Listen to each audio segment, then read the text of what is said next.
توحید فی المحبت کیا ہے؟ اللہ سے محبت تمام محبتوں سے بالاتر ہو جائے. کوئی محبت اللہ کی محبت سے اوپر تو نہیں، برابر بھی نہ ہو. برابر ہونا شرک ہے، اوپر ہونا تو سمجھیے کہ اور پتہ نہیں شرک کے علاوہ بھی کوئی اصطلاح ہمیں ایجاد کرنی پڑ جائے گی.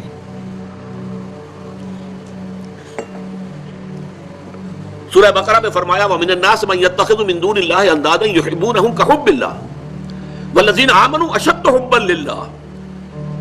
لوگوں میں سے کچھ ایسے بھی ہیں جو اللہ کے سوا کچھ ہستیوں کو محبوب بنا لیتے ہیں، اللہ کا مد مقابل بنا کر ان سے وہ محبت کرنے لگتے ہیں جو اللہ سے کرنی چاہیے تھی. وَالَّذِينَ آمَنُوا أَشَدُّ حُبًّا لِلَّهِ، اور جو واقعتاً اہل ایمان ہیں وہ شدید ترین محبت کرتے ہیں اللہ کے ساتھ.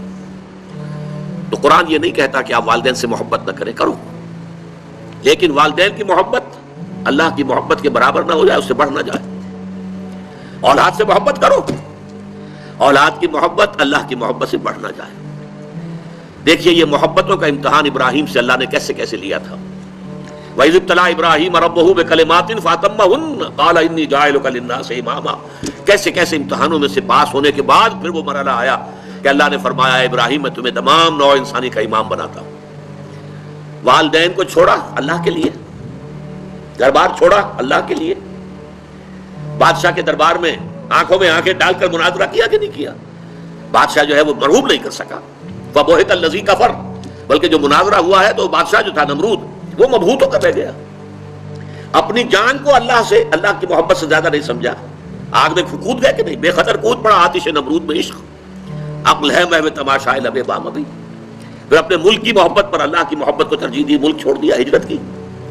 آخری امتحان جو لیا ہے، آخری امتحان جس سے کڑا امتحان ہو نہیں سکتا. 100 برس کی عمر میں وہ 13 برس کا بیٹا جو دعائیں مانگ مانگ کر اللہ سے لیا تھا، اکلوتا بیٹا، حکم آیا ذبح کر دو. یہ ہے سب سے بڑا امتحان. 100 برس کا بوڑھا انسان اور بڑی دعائیں مانگ مانگ کر بیٹا لیا. 87 برس کی عمر میں حضرت اسماعیل کی ولادت ہوئی ہے. اب 13 برس کے ہو گئے ہیں. فلما بلغ معه السعي، جب بھاگ دوڑ کے قابل ہو گئے. 13 برس کا جوان بچہ جو ہے باپ کا دست و بازو بن جاتا ہے، بھاگ دوڑ.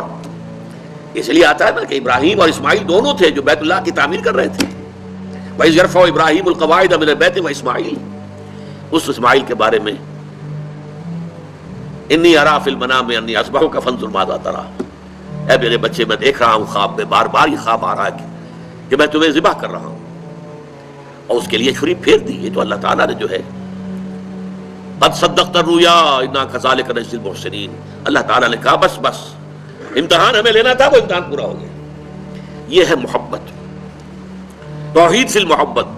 اللہ کی محبت تمام محبتوں سے غالب. اور اگر کوئی ایک محبت بھی آ کر آپ کے دل کے سنگھاسن پر اللہ کی محبت کے ساتھ براجمان ہو گئی، بات ساتھ کہہ رہا ہوں، اوپر نہیں، ساتھ بیٹھ گئی آپ کے دل کے تخت پر، تو یہی شرک فی المحبت ہے.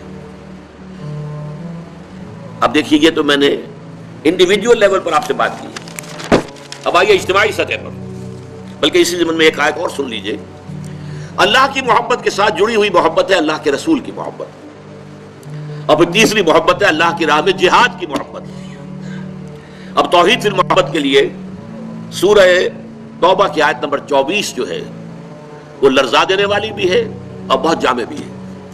قل ان کان آباؤکم وابناؤکم واخوانکم وازواجکم وعشیرتکم واموال اقترفتموها وتجارۃ تخشون کسادها ومساکن ترضونها احب الیکم من اللہ ورسولہ وجہاد فی سبیلہ فتربصوا حتی یاتی اللہ بامرہ واللہ لا یہدی القوم الفاسقین. اے نبی سے کہہ دیجئے لوگوں دیکھو، اگر تمہیں اپنے باپ، اپنے بیٹے، اپنے بھائی، اپنی زوج، مرد کے لیے بیوی، بیوی کے لیے شوہر زوج ہے، اور اپنے رشتہ دار اور وہ مال جو تم نے بڑی محنت سے کما کر جمع کیے ہیں، اور وہ کاروبار جن کی کساد بازاری کا تمہیں ڈر رہتا ہے، اور وہ محل، وہ حویلیاں، وہ مکانات جو تم نے بنائے ہیں تمہیں بہت محبوب ہیں. اگر ان 8 چیزوں کی محبت زیادہ ہو گئی تمہارے دل میں اللہ کی محبت سے، اس کے رسول کی محبت سے اور اس کی راہ میں جہاد کی محبت سے، تو جاؤ دفع ہو جاؤ، انتظار کرو یہاں تک کہ اللہ اپنا فیصلہ سنا دے. اور اللہ ایسے ناہنجاروں کو ہدایت نہیں دیتا. 8 محبتیں ایک پرڑے میں ڈال لیجئے. باپ کی محبت، بیٹے کی محبت، بھائی کی محبت، بیوی کی محبت، رشتہ داروں کی محبت. 5 مال کی 3 شکلیں، جائیداد، کاروبار اور کوئی نقد. 3 یہ شکلیں، 3 جمع 5 8. اور 3 محبتیں دوسرے پلڑے میں ڈالی، اللہ کی محبت، رسول کی محبت اور جہاد کی محبت. اب اگر یہ پلڑا بھاری ہے 8 والا تو جاؤ دفع ہو جاؤ. تمہارا اللہ سے کیا سروکار. اللہ ایسے ناہنجاروں کو ہدایت نہیں دیتا. سب سے پہلے یہ طے کر لو کہ ان 3 محبتوں کا پلڑا نیچے ہونا چاہیے، بھاری ہونا چاہیے ان 8 کے مقابلے میں. یہ ہے توحید فی المحبت اور یہ ہے شرک فی المحبت. لیکن اب اس کو لائیے ذرا اونچے سطح پر. وہ جو میں نے کہا انسانی معاشرہ، ریاست، اس ریاست کے لیے، معاشرے کے لیے بھی کوئی ایسی شے موجود ہونی چاہیے کہ جو اس میں رہنے والے یا اس میں شامل سب لوگوں کی محبوب شے بن جائے. یہ کامن محبت انہیں جوڑے گی، ان کے اندر اتحاد پیدا کرے گی. مثلا وطن کی محبت، وطن کی جے جے ہند، وطن کی عظمت کے گن گاؤ. قوم کی محبت، وطن پرستی، قوم پرستی، کوئی نظریہ پرستی. یہ بہت سی پرستشیں ہیں جن سے کہ لوگ پھر جڑے رہتے ہیں. نسل پرستی، لسان پرستی، زبان پرستی. یہ آج کل جو آپ کو کہتے ہیں کہ یہ لسانی عصبیتیں اور یہ نسلی عصبیتیں، یہ بلوچ نیشنلزم، یہ پختون نیشنلزم، یہ سرائکی نیشنلزم، یہ ایک اردو والا نیشنلزم، 5ویں قومیت نکلی تھی ہمارے ہاں. یہ سب کچھ کیا ہے؟ یہ جمعیت کے لیے، لوگوں کو جوڑنے کے لیے، شیرازہ بندی کے لیے، انہیں متحد رکھنے کے لیے کوئی نہ کوئی شے محبوب ہو جانی چاہیے. اس اعتبار سے اس دور کا سب سے بڑا شرک وطن پرستی ہے.